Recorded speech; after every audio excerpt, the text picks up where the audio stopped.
Serafina de la Vion perlahan membuka matanya, terbangun dalam kesunyian sel batu yang dingin dan gelap. Hanya seberkas sinar matahari dari jendela kecil yang menerangi ruangan itu, sementara dia mulai diliputi kebingungan tentang di mana dirinya berada.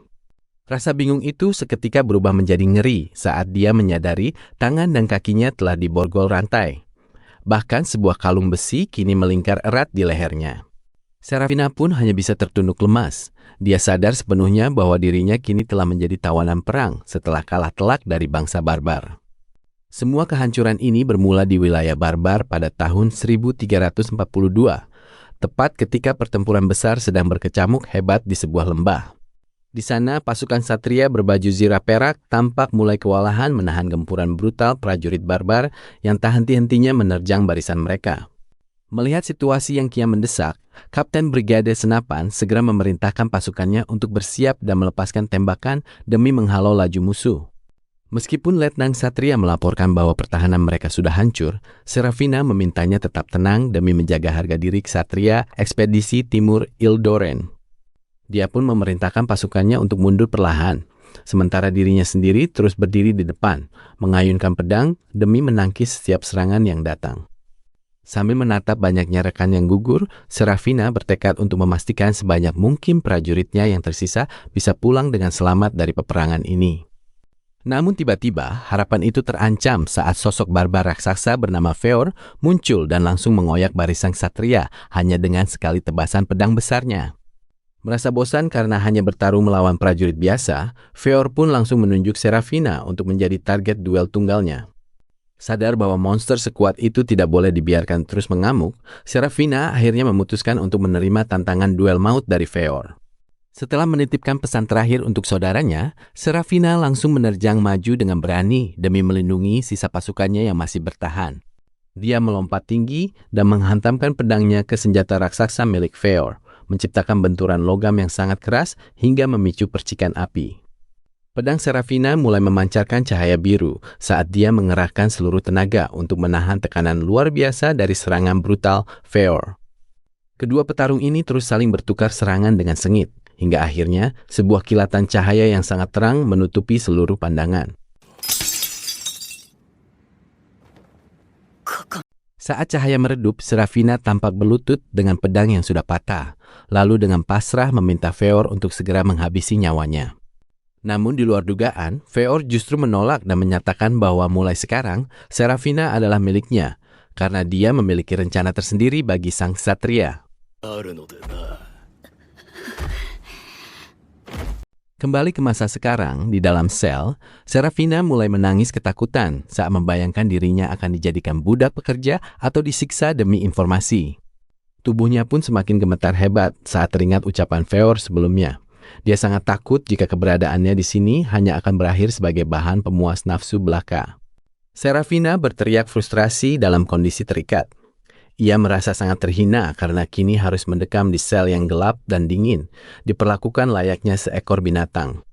Di tengah kehinaan itu, pikirannya melayang kembali ke medan perang. Ia teringat akan pasukannya yang kemungkinan besar telah hancur berkeping-keping karena tidak sempat melakukan penarikan mundur yang terorganisir.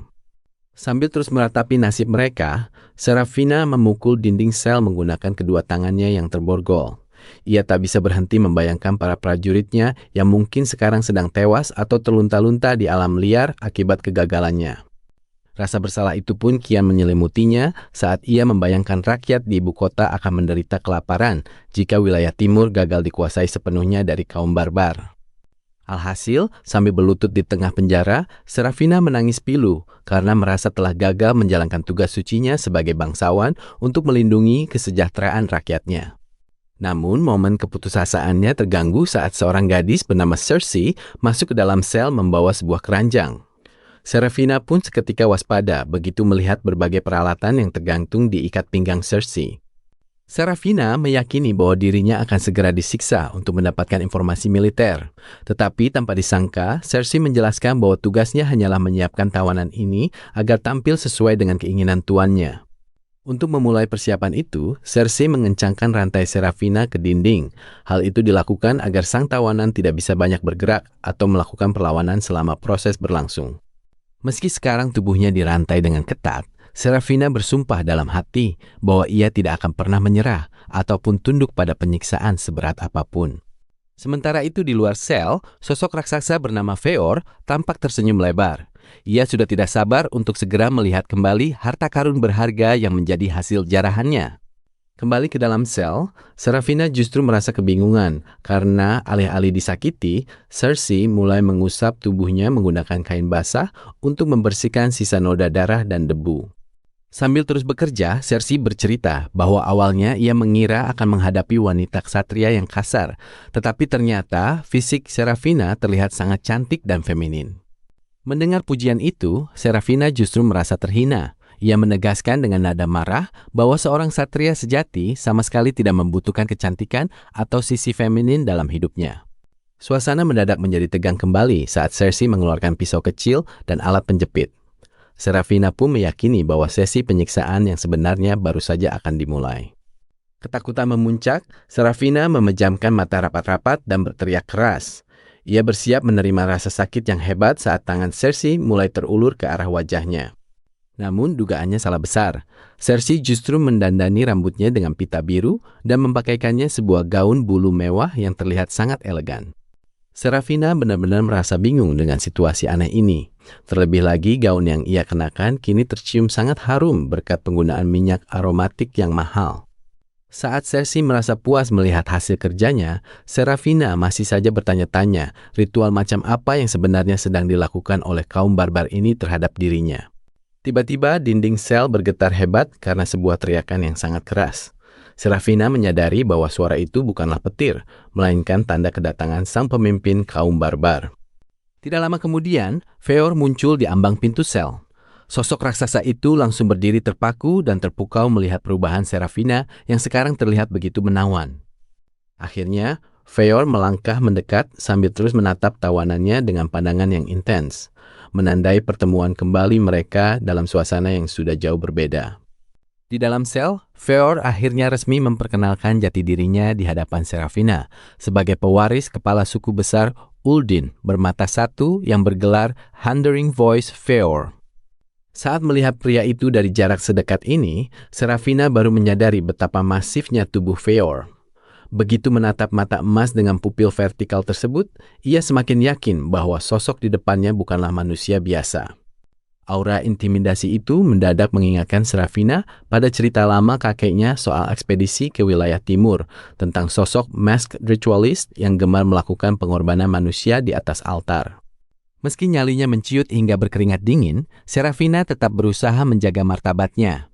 Dengan sisa keberaniannya, ia menegaskan identitasnya sebagai putri bangsawan Lavilan sekaligus komandan pasukan ekspedisi yang tidak akan menyerah begitu saja. Namun, alih-alih dijadikan kurban, Serafina justru dibuat bingung karena Feor malah memanggilnya dengan nama akrab. Pria besar itu bahkan tampak tidak mengerti sama sekali soal ritual pengorbanan yang sedang Serafina takuti. Tanpa basa-basi lagi, Feor melangkah mendekat dan menyatakan tujuan sebenarnya membawa Serafina ke sana, yaitu untuk menjadikannya sebagai calon pengantin. Mendengar pengakuan gila tersebut, wajah Serafina langsung memerah karena syok. Ia masih enggan percaya dan mengira Feor hanya sedang menipunya agar ia lengah sebelum ritual mengerikan itu benar-benar dimulai. Tetapi Feor segera menjelaskan bahwa klannya memang memiliki tradisi turun-temurun untuk mengambil ksatria wanita dari pihak musuh untuk dijadikan sebagai istri sah mereka. Serafina menganggap logika itu benar-benar gila. Namun Feor justru mengingatkan kembali bahwa sebelumnya Serafina sendiri yang bilang sudah pasrah mau diapakan saja setelah ia tertangkap. Ternyata Feor sudah jatuh hati sejak mereka beradu pedang di medan perang, karena ia bisa merasakan ketulusan yang luar biasa dari setiap serangan yang dilepaskan oleh Serafina. Sambil berjanji akan mengajaknya bicara lagi nanti, Feor pun beranjak keluar, meninggalkan Serafina yang masih mematung karena malu tepat saat jeruji besi sel tersebut menutup rapat. Kisah ini sendiri bermula 7 tahun lalu di kerajaan Ildoren, saat Sidious de Lavilan menunjuk Serafina sebagai kapten ekspedisi timur demi membawa kembali kejayaan bagi nama besar keluarga mereka. Di sela-sela tugas militer tersebut, Sidious juga memberikan sebuah undangan pesta dari Countess Ildal dan meminta Serafina hadir sebagai putri bangsawan, meskipun Serafina sendiri terlihat sangat tertekan dengan permintaan itu. Sementara rakyat di sekitar kota sedang kesulitan dan kelaparan, kereta kuda mewah milik keluarga Lavilam tetap melintas menuju kediaman bangsawan, sambil diam-diam dipantau oleh sosok misterius. Sesampainya di lokasi pesta, Serafina akhirnya turun dengan mengenakan gaun pink yang megah. Namun gerak-geriknya menunjukkan bahwa ia sebenarnya merasa sangat risih menjadi pusat perhatian di sana. Di tengah kemegahan pesta, suasana justru terasa hambar karena para tamu sibuk mengeluhkan kualitas makanan yang memburuk akibat perang yang tak kunjung usai. Tak jauh dari sana, Serafina berdiri terasing. Ia menjadi pusat bisik-bisik miring para tamu yang meremehkan kemampuannya memimpin satria hanya karena ia seorang perempuan. Karena muak terus-menerus disindir, Serafina akhirnya memilih menepi ke balkon dan bergumam dalam kesendirian, berharap bisa segera pulang dan meninggalkan kebisingan itu. Namun, ketenangannya segera terusik ketika 3 orang wanita datang menghampiri, bukan untuk menyapa ramah, melainkan menginterogasi tugas barunya dalam ekspedisi ke wilayah timur. Ketiga wanita itu mulai menakut-nakutinya dengan rumor naga dan monster buas, bahkan mengejek bahwa wilayah berbahaya seperti itu sama sekali tidak pantas didatangi oleh kaum wanita. Tuduhan itu akhirnya memicu amarah Serafina. Ia menggebrak meja dengan tegas dan menekankan bahwa menaklukkan wilayah timur adalah tugas suci demi kedamaian kerajaan Ildoren. Meski sudah bersikap tegas, mereka tetap menyuruhnya menyerah dan menikah saja. Hingga akhirnya Serafina memilih pergi meninggalkan gazebo dengan perasaan kesal yang memuncak. Di dalam kereta dalam perjalanan pulang, Serafina merenungi nasib rakyatnya yang kelaparan. Sebuah kenyataan pahit yang terasa sangat kontras dengan kemewahan pesta yang baru saja ia tinggalkan. Lamunannya mendadak buyar saat ia mendengar teriakan minta tolong. Melihat seorang warga hendak dipukuli, ia langsung turun dan menghunuskan pedangnya tanpa ragu. Walau tahu mereka berhadapan dengan seorang bangsawan, ketiga pria penyerang itu tetap nekat menerjang. Namun dengan sigap Serafina menangkis serangan dan menjatuhkan mereka semua dalam sekejap.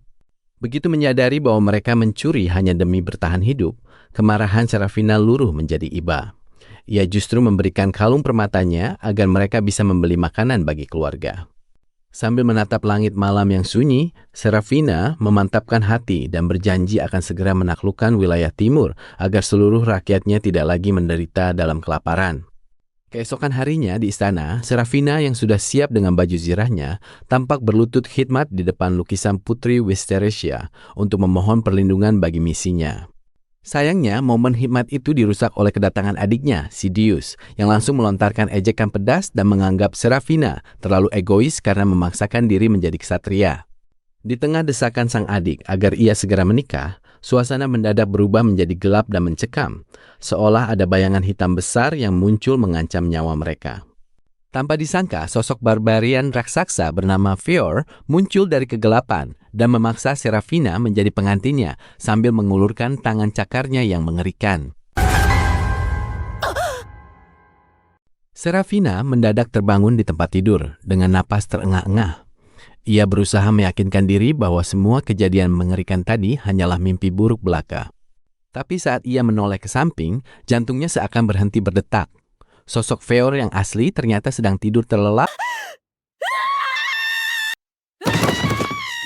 Keributan itu akhirnya membuat Feor terbangun dan melakukan peregangan dengan santai, sambil bertanya heran mengapa Serafina marah-marah, padahal ini adalah kamar tidurnya sendiri. Serafina kian panik setelah menyadari posisinya, apalagi saat Feor mulai sengaja memancing emosinya dengan menggoda soal kejadian yang terjadi semalam. Mendengar hal itu, wajah Serafina langsung pucat pasi karena ia sama sekali tidak ingat apa-apa. Dia mulai takut membayangkan hal buruk telah terjadi pada dirinya. Serafina pun menuduh Feor telah memaksanya, namun pria itu justru tertawa lepas yang membuat Serafina berteriak marah karena merasa harga dirinya telah diremehkan. Pikirannya makin kacau membayangkan dirinya menjadi tawanan yang mengandung anak musuh, sebuah penghinaan besar bagi kehormatan yang selama ini ia jaga.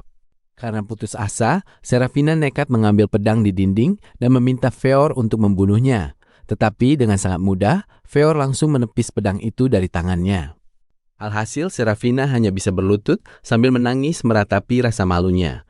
Merasa lebih baik mati saja daripada harus menanggung aib sebesar ini. Melihat hal itu, Feor justru menganggap pola pikir Serafina sangat merepotkan. Dia tidak habis pikir kenapa rasa malu saja bisa membuat seseorang ingin mengakhiri hidupnya. Tiba-tiba suasana yang tegang itu pecah saat seorang asisten perempuan masuk membawakan pakaian kering sambil menjelaskan bahwa kemarin Serafina sempat muntah dan pingsan karena overdosis obat tidur. Ternyata kejadian semalam yang dimaksud Feor hanyalah soal Serafina yang pingsan setelah diberi racun kelumpuhan sebagai obat untuk menyembuhkan luka-lukanya. Seketika wajah Serafina memerah karena malu sudah salah paham. Sementara Feor yang sedang berpakaian menegaskan kalau dia tidak mau calon istrinya mati konyol begitu saja. Meski masih kesal karena terus digoda, Serafina hanya bisa menuntut pedangnya dikembalikan untuk menghajar Feor, yang justru disambut tawa pria itu sambil menyuruhnya segera tenang agar bisa sarapan. Setelah mereka pergi, Serafina menghela napas panjang untuk menenangkan diri, walau ia masih sulit menerima kenyataan bahwa kini dirinya harus ditampung oleh Feor. Di tengah kesendiriannya, ia pun teringat pesan kakeknya dulu yang sempat berujar kalau Serafina mungkin akan jauh lebih bahagia jika saja ia terlahir sebagai laki-laki. Bahkan kakak laki-lakinya juga pernah memintanya berhenti menjadi prajurit untuk segera menikah, karena yakin sembilah pedang tidak akan bisa mengubah kebijakan politik. Namun Serafina kembali teringat pujian Feor soal teknik pedangnya. Ia merasa aneh karena justru sosok barbar seperti Feor yang menginginkannya tetap menjadi dirinya sendiri. Serafina akhirnya melangkah keluar kamar untuk sarapan. Meski statusnya kini hanya sebagai tawanan, dia merasa harus tetap kuat karena sudah terbiasa dengan kerasnya ransum militer yang hambar. Serafina melangkah masuk sambil terus bergumam untuk menjaga kehormatan klan Lavillan, mencoba menegaskan harga dirinya meski kini ia hanya berstatus sebagai seorang tawanan. Namun, resolusinya langsung goyah saat melihat Feor dan Cersei di sana sedang asik memanggang bongkahan daging besar yang sangat menggoda. Serafina bahkan sampai meneteskan air liur melihat lemak daging tersebut, sebab di tanah airnya yang gersang, hidangan semewah ini adalah sesuatu yang mustahil untuk ditemukan. Melihat hal itu, Feor memotongkan satu porsi besar yang menurutnya pas, walau bagi Serafina, ukuran daging itu terlihat jauh melampaui kapasitas perutnya sendiri. Situasi ini malah membuat Serafina curiga bahwa kemewahan ini sengaja diberikan untuk merusak prinsip kasatrianya agar nantinya ia lebih mudah dijinakkan. Alhasil, sambil membentak, ia mengaku lebih baik mati kelaparan daripada memakan pemberian musuh, tepat sebelum perutnya berbunyi sangat keras di saat yang memalukan. Bukannya marah, Feor justru tertawa kecil dan menasihatinya bahwa makan adalah bentuk penghormatan bagi nyawa makhluk yang sudah dikorbankan agar mereka bisa bertahan hidup. Sementara Serafina masih ragu, Cersei itu mendekat dan membisikkan sebuah rahasia yang seketika membuat mata Serafina melotot tidak percaya. Ternyata Feor pergi berburu sendirian demi mendapatkan daging terbaik hanya untuk menyambut kedatangan Serafina sebagai seorang tamu. Bahkan terungkap momen saat Feor harus bertarung sengit melawan naga hitam besar hanya demi bisa menyajikan hidangan lezat bagi tawanan barunya tersebut. Cersei itu pun mengingatkan bahwa sebagai seorang bangsawan akan sangat tidak sopan jika Serafina menolak keramahan yang sudah dipersiapkan dengan tulus. Akhirnya Serafina luluh dan mencoba mencicipinya. Namun ia langsung kaget karena tekstur daging tersebut terasa begitu lembut saat mulai dikunyah. Begitu rasa gurihnya meledak di mulut, Serafina langsung kehilangan kendali dan terus melahap dagingnya sambil menikmati setiap tetes sari daging yang sangat enak. Saking enaknya, Serafina sampai menangis haru karena merasa keluarga kerajaan di tempat asalnya pun belum tentu bisa menikmati hidangan semegah ini. Setelah kenyang dan merasa puas, ia mengakui kehebatan rasanya dan setuju untuk melupakan masalah dirinya yang sempat dibius oleh Feor tersebut. Dengan wajah penasaran, Serafina pun bertanya sebenarnya itu daging apa, yang kemudian dijawab oleh Feor dengan menyarankannya melihat sendiri ke arah jendela. Seketika, Serafina gemetar ketakutan saat melihat bangkai naga hitam besar ternyata sedang dikuliti oleh orang-orang di halaman belakang rumah tersebut. Barulah ia sadar bahwa yang ia makan adalah daging naga hitam, makhluk legendaris barat yang dipercaya memiliki napas api dan daging yang beracun. Meskipun sempat syok mengetahui faktanya, nafsu makan Serafina nyatanya tidak berkurang sama sekali, dan ia tetap lanjut melahap sisa dagingnya hingga mangkuk itu benar-benar kosong. Setelah urusan makan selesai, Feor kemudian mengajaknya pergi ke arah pegunungan, karena ada sesuatu yang menarik yang ingin ia tunjukkan.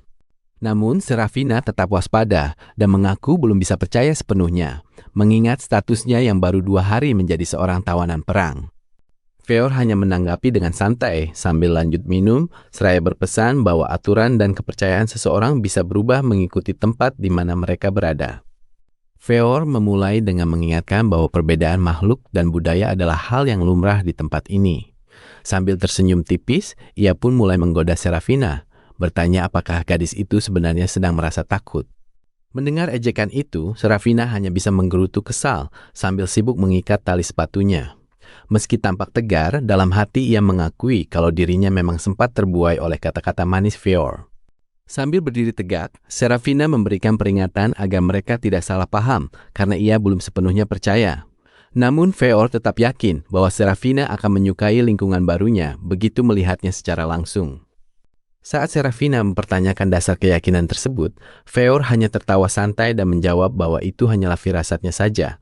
Lalu ia berjalan keluar meninggalkan ruangan begitu saja.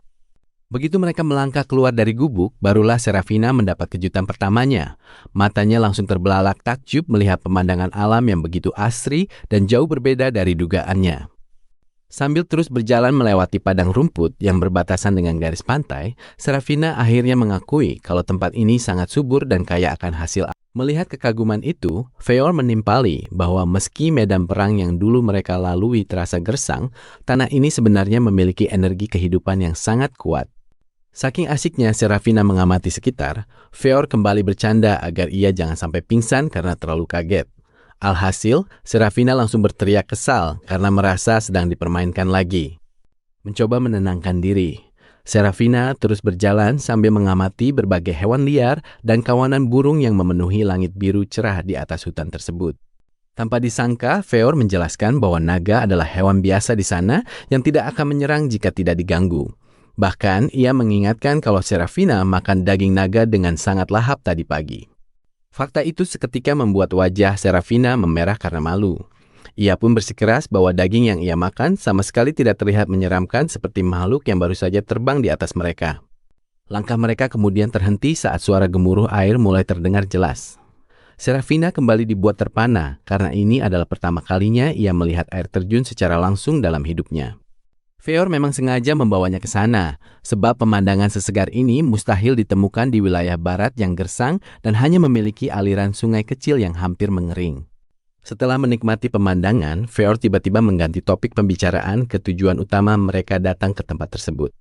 Serafina kaget setengah mati dan refleks menutupi tubuhnya saat Feor tiba-tiba menyuruhnya melepas baju. Padahal maksud Feor hanyalah mengajak mereka semua untuk mandi bersama di air terjun tersebut. Tentu saja Serafina marah besar karena gaya bicara Feor yang sangat menyesatkan, apalagi konsep mandi bersama dianggap sangat tidak sopan di tanah air asalnya. Meski Feor beralasan itu adalah budaya lokal, Cersei tiba-tiba menyela dengan sebuah fakta pahit, bahwa tubuh Serafina sebenarnya sudah mulai mengeluarkan aroma tidak sedap. Cersei menjelaskan bahwa karena mereka tidak punya pemandian umum, sekedar mengusap tubuh dengan kain tidak akan cukup untuk menghilangkan bau keringat yang mulai menyengat. Karena tidak punya pilihan lain dan terdesak rasa malu, Serafina akhirnya setuju untuk mandi meski dengan hati yang mendongkol. Meski Feor sudah pergi ke aliran sungai lain, Cersei tetap menemaninya mandi. Ia menjelaskan bahwa kehadirannya di sana bukan untuk mengawasi, melainkan demi menjaga keamanan Serafina. Awalnya Serafina tidak mengerti maksud dari keamanan yang dibicarakan, hingga sebuah pergerakan di air menarik perhatiannya. Saat Serafina mencoba berargumen, Cersei dengan santai menunjukkan bahwa mereka sebenarnya sedang dikelilingi oleh berbagai makhluk air raksasa yang muncul ke permukaan.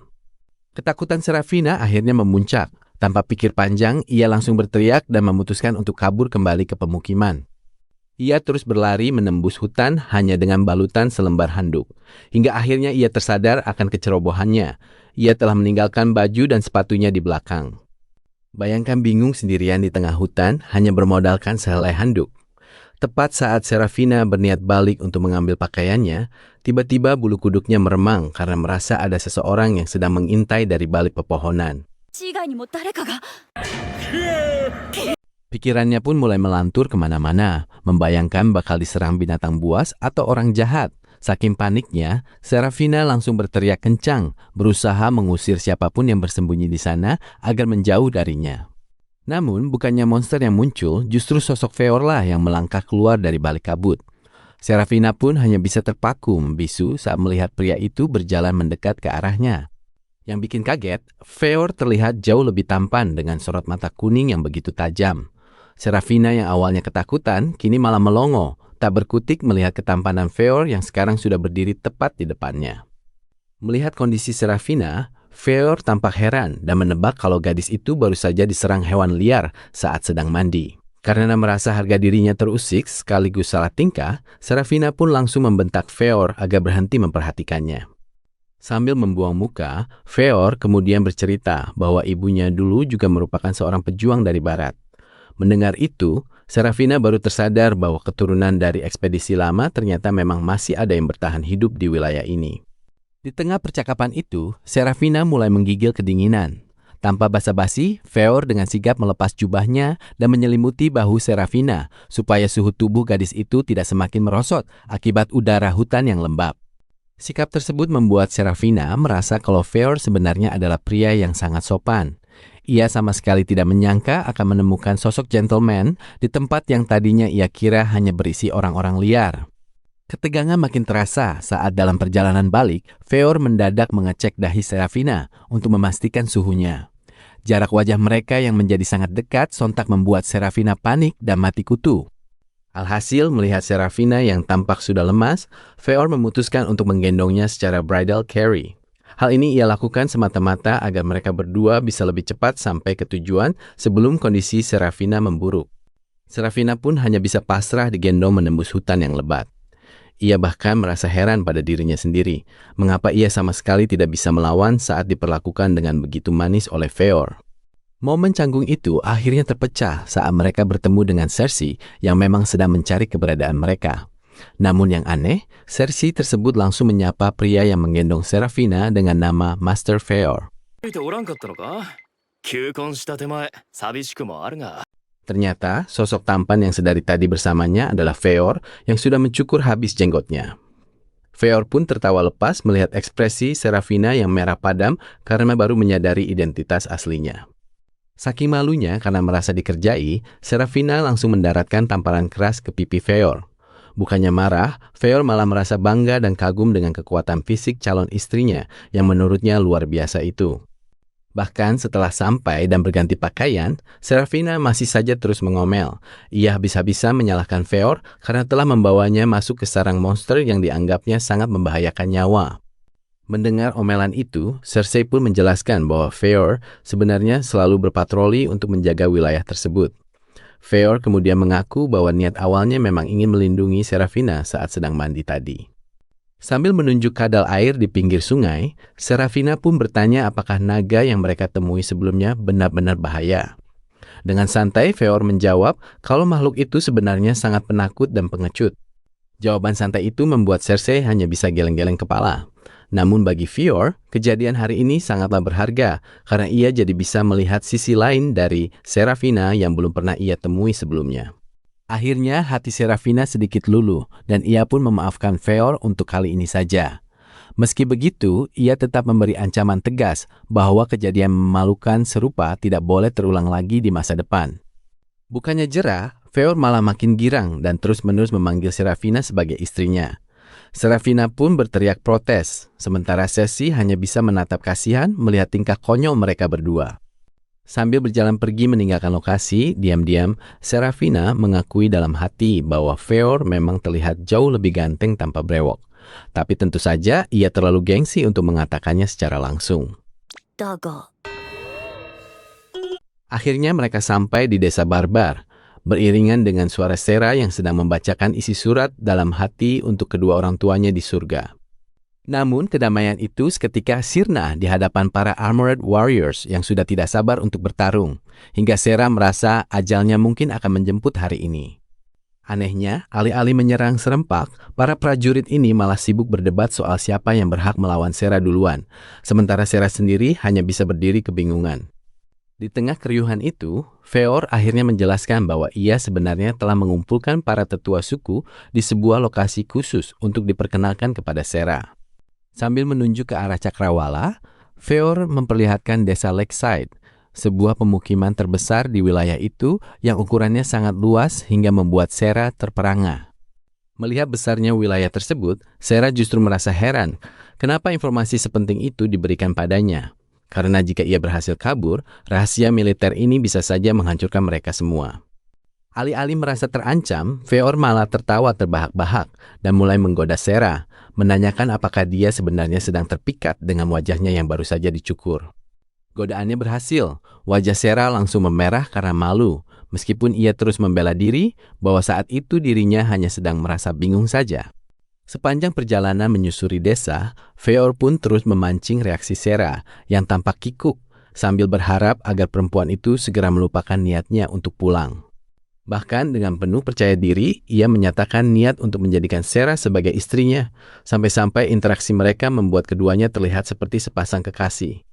Namun suasana santai itu kembali menegang saat mereka sampai di alun-alun, di mana kerumunan Armored Warriors kembali memohon izin kepada Feor untuk berduel melawan Sarah. Sarah yang masih waspada mengira ini adalah bentuk balas dendam karena ia telah membantai teman-teman mereka. Namun Feor memintanya untuk tetap tenang. Feor kemudian berteriak lantang ke arah pasukannya, menegaskan bahwa tujuan utama Sarah datang hari ini adalah untuk menyapa para tetua suku, bukan untuk berperang. Secara mengejutkan, para Armored Warriors langsung patuh dan aura haus darah mereka seketika lenyap, hal yang kembali membuat Sarah bertanya-tanya dalam hati. Yang sebenarnya terjadi adalah mereka berkumpul justru untuk menyambut Sarah, sekaligus menunggu giliran agar bisa mendapatkan kesempatan berlatih tanding dengannya suatu saat nanti. Karena Sarah masih terlihat tidak percaya, Feor langsung menantang para prajuritnya dan bertanya apakah ada di antara mereka yang menyimpan dendam pribadi kepada Sarah. Setelah memastikan tidak ada niat buruk, Feor memerintahkan mereka membuka jalan, dan para prajurit pun langsung berbaris rapi dengan penuh hormat. Akhirnya saat mereka berjalan melewati barisan tersebut, Sarah mulai bisa menerima situasi unik ini, meskipun ia tetap menganggap mereka hanya sekedar mematuhi perintah pemimpinnya saja. Feor melangkah masuk dengan mantap, diikuti oleh Sarah yang tampak waspada. Di sepanjang jalan, barisan para pasukan barbar berdiri tegak, mengawasi setiap langkah mereka dengan tatapan yang mengintimidasi. Ketegangan sedikit terasa saat Sarah melewati para prajurit yang mengenakan desain helm unik mereka. Meski merasa diawasi, Sarah terus berjalan tegap, berusaha keras menjaga sikap dan wibawanya di hadapan mereka. Tanpa disangka, para pasukan tiba-tiba memberikan hormat senjata saat Sarah melintas. Bahkan salah satu prajurit berteriak lantang memuji kemampuan bertarung Sarah yang dianggapnya luar biasa saat pertempuran sebelumnya. Pujian itu pun diikuti yang lain dan menyebut Sarah sebagai pejuang tangguh. Namun, suasana mulai berubah canggung ketika mereka tidak hanya mengakui kekuatannya, tapi juga mulai terang-terangan memuji kecantikan Sarah. Suasana pun makin riuh dengan sorak-sorai para prajurit tersebut. Mereka mulai menggoda dan bercanda kalau Sarah sangat cocok menjadi istri karena diyakini mampu melahirkan keturunan pejuang yang kuat. Sontak, wajah Sarah langsung memerah padam. Ia pun melayangkan protes keras dan mengingatkan kalau dirinya adalah komandan musuh. Namun Feor hanya tersenyum tipis melihat reaksi emosional tawanannya tersebut. Sambil melanjutkan langkah masuk ke area pemukiman, Feor menjelaskan dengan tenang bahwa orang-orangnya memang sangat menghargai siapapun yang memiliki kekuatan besar tanpa memandang status. Perlahan perhatian Sarah mulai teralih pada suasana desa pesisir ini. Ia mengamati kesibukan warga yang terasa damai, mulai dari nelayan yang sedang memotong ikan hingga deretan hasil laut yang sedang dijemur di sekitar rumah. Di sisi lain, Sarah melihat beberapa pria sibuk menguliti hewan buruan besar dengan cekatan. Sementara tak jauh dari sana, anak-anak tampak asik bermain tanpa rasa takut. Langkah mereka terus berlanjut melewati para wanita yang sedang sibuk mencuci dan menjemur kain. Bagi Sarah, kehidupan di desa ini terasa sangat kontras dengan medan perang. Semuanya tampak begitu tenang dan bersahaja. Perjalanan mereka akhirnya berhenti di depan sebuah rumah sederhana dengan tirai putih di pintunya. Di sana, Feor mengajak Sarah dan Cersei untuk mampir sejenak. Karena penasaran, Cersei sempat bertanya tentang apa yang akan dilakukan Feor selanjutnya. Ia pun menjawab bahwa ia harus pergi sebentar untuk membicarakan urusan penting dengan para tetua desa. Sebelum melangkah pergi, Feor memanggil penghuni rumah tersebut.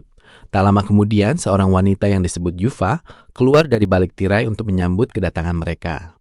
Begitu Yuva muncul menyapa, tanpa basa-basi, Feor langsung memperkenalkan Sarah sebagai wanita yang nantinya akan menjadi istrinya. Mendengar kabar tersebut, Yuva menyambutnya dengan gembira. Ia pun mendekat untuk memandangi wajah Sarah dari dekat sambil terus melontarkan pujian atas kecantikannya yang menawan. Bahkan ia sempat memegang pinggang Sera untuk memastikan ketangguhan fisiknya. Perlakuan yang begitu akrab dan mendadak ini tentu saja membuat ksatria wanita itu merasa sangat malu dan salah tingkah. Meski sempat melayangkan protes, Sera akhirnya ditarik masuk ke dalam rumah. Di dalam ruangan, wajahnya masih tampak memerah akibat perlakuan hangat namun memalukan dari sang Yuva tadi. Mereka semua kemudian duduk santai melingkari perapian yang hangat. Di momen ini, sang Yuva pun meminta maaf dengan tulus jika sikapnya tadi membuat Sera merasa kurang nyaman. Obrolan mereka berlanjut di tengah kepulan uap dari ketel besi yang tergantung di atas api. Meski suasana mulai mencair, Sera tetap berusaha menjaga sikap formalnya sebagai seorang satria. Melihat tamunya, Yuva berniat membuatkan teh herbal yang menyegarkan. Ia pun menyuruh Gatar untuk segera mengambil bahan-bahannya yang tersimpan di dalam peti kayu. Setelah memberikan pujian pada Gatar yang sigap, Yuva mulai meracik teh tersebut. Ia menjelaskan bahwa teh herbal ini adalah minuman tradisional yang sangat umum disajikan bagi tamu di daerah mereka. Karena jumlah orang yang berkumpul cukup banyak, Yuva menambah air ke dalam ketel. Ia kemudian menyuruh Gatar dan Ena untuk segera memperbesar nyala api agar air cepat mendidih. Sambil menunggu, Sera memperhatikan betapa terampilnya Gatar dan Ena. Ia tampak kagum melihat cara mereka mengangkat kayu bakar dan mengurus perapian demi membantu menyeduh teh tersebut. Melihat perhatian Sera, Yuva menjelaskan kalau Gatar dan Ena memang senang meniru kebiasaan orang dewasa. Sementara itu, Sera terus mengamati mereka dengan saksama, sambil mulai bertanya-tanya soal hubungan kedua anak tersebut. Suasana di dalam rumah pun terasa makin hangat saat mereka duduk bersama menunggu air mendidih. Beberapa potong kayu terus ditambahkan ke bawah ketel agar api tetap menyala besar dan stabil. Akhirnya teh pun siap dan langsung disuguhkan kepada Sera. Begitu mencicipinya, Sera sempat terkejut karena ternyata rasa teh herbal desa ini jauh melampaui dugaannya. Walaupun Cersei sempat menyinggung soal selera bangsawan Sera yang tinggi, Sera dengan jujur mengakui kalau aroma teh ini sangat segar dan berhasil membuat tubuhnya yang lelah terasa jauh lebih. Sera tampak sangat menikmati teh herbalnya sampai-sampai minta tambah. Namun, di balik kehangatan cangkir kayu itu, dia mulai merasa penasaran dengan kehidupan ganjil di desa tersebut. Saking penasarannya, Sera bertanya mengapa mereka tinggal bersama di rumah komunal, padahal tidak terlihat punya hubungan darah.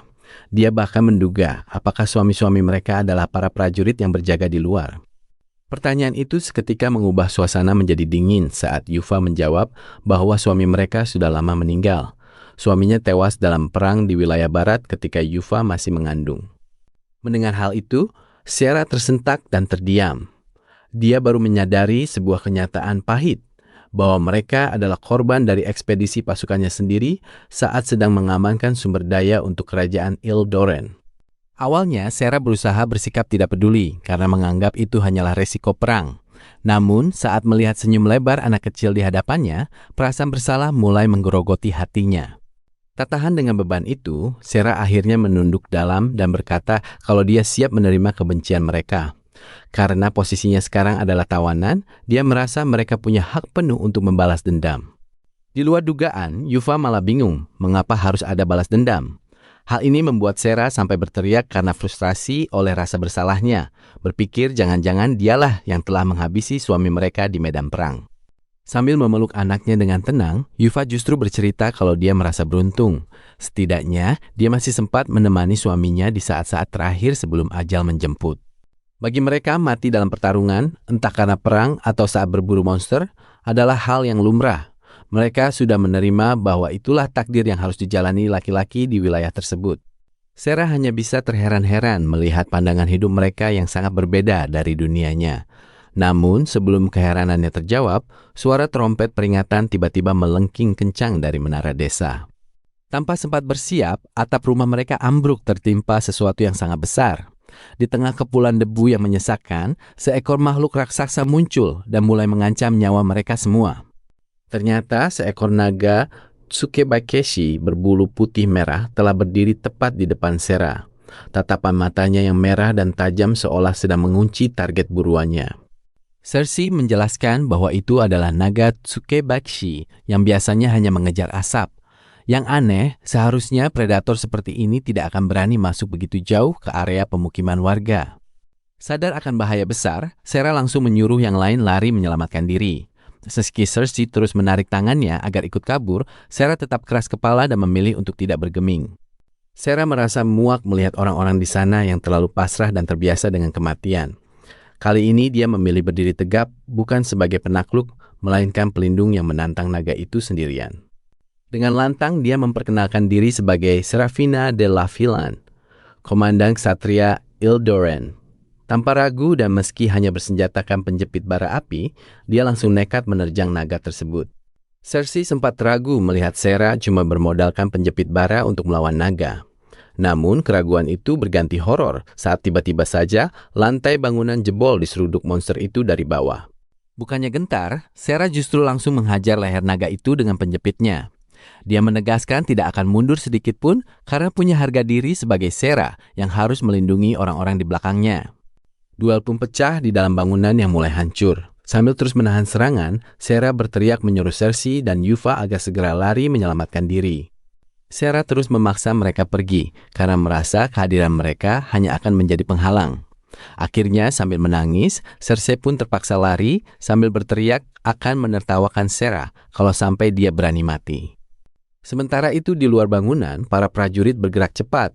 Mereka menggunakan tali tambang untuk menjerat dan menarik paksa naga-naga lain yang sedang menyerang desa.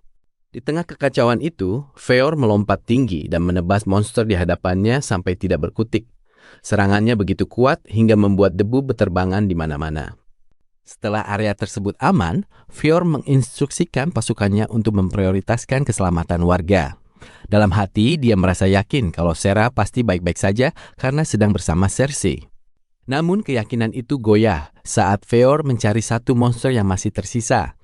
Tiba-tiba Cersei datang seorang diri sambil menangis, meminta tolong padanya untuk menyelamatkan Sarah yang tertinggal. Begitu tahu Sarah sengaja menjadi umpan supaya warga bisa kabur, Feor langsung melesat secepat kilat. Kecepatannya bahkan meninggalkan kepulan debu yang panjang di sepanjang jalan desa. Di sisi lain, Sarah yang sudah kelelahan terus dikejar naga sampai ke jalanan terbuka. Sayangnya, kecepatan lari monster itu masih jauh di atas Sarah yang sudah terengah-engah. Kondisinya semakin kritis saat tangan Sarah mulai gemetar hebat karena tenaganya terkuras habis. Alhasil, naga itu berhasil menyerang balik dan memukul lepas penjepit bara dari tangan Sarah. Meski kini terpojok di gang buntu tanpa senjata utama, Sarah tetap nekat mencabut pisau kecilnya. Dia bahkan sempat membatin betapa cerdiknya monster yang ada di depannya ini. Sambil mengingat kembali senyum tulus para penduduk desa, Sarah memantapkan hatinya. Dia merasa sudah cukup jika memang harus mati terhormat demi menjalankan tugasnya sebagai ksatria. Tepat sebelum naga itu menerjang, Feor muncul secara tiba-tiba dan menyuruh Sarah menutup telinga. Dia mengeluarkan raungan maut disusul tebasan pedang ganda yang sangat cepat. Begitu monster itu tumbang, Feor meminta maaf karena datang terlambat. Dia benar-benar berterima kasih karena Sarah sudah berjuang keras melindungi nyawa warga desa dan Cersei. Di balik rasa terima kasihnya, Feor sejujurnya merasa jauh lebih lega.